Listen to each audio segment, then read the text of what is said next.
విశాఖపట్నంలో గోమాంసం అన్నటువంటిది అమ్మడం కామన్‌గా జరుగుతుంటుంది. అదే సందర్భంలో దాన్ని కాదనేటటువంటి అదే ఈ ఎక్స్‌పోర్ట్ చేసే ప్రయత్నం జరిగిన మాట వాస్తవం. అదే సందర్భంలో దాన్ని కాదని చెప్పడానికి లేదు.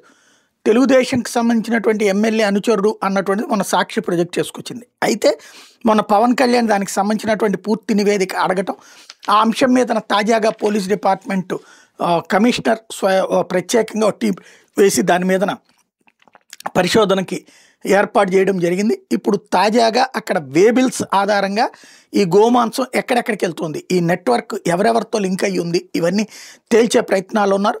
ఫర్హాన్ ఉమర్ షోఫీ అనేటటువంటి ఇద్దరు దీనికి కీలకమైనటువంటి వాళ్ళు ఈ గోమాంస ఎగుమతులకి అన్నటువంటి తేల్చారు.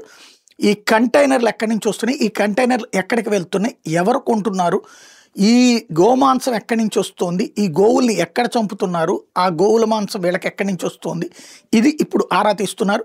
పవన్ కళ్యాణ్ ఆ వివరాలు చెప్తారా, పోలీసులు ఆ వివరాలు చెప్తారా, తేలాల్సి ఉంది.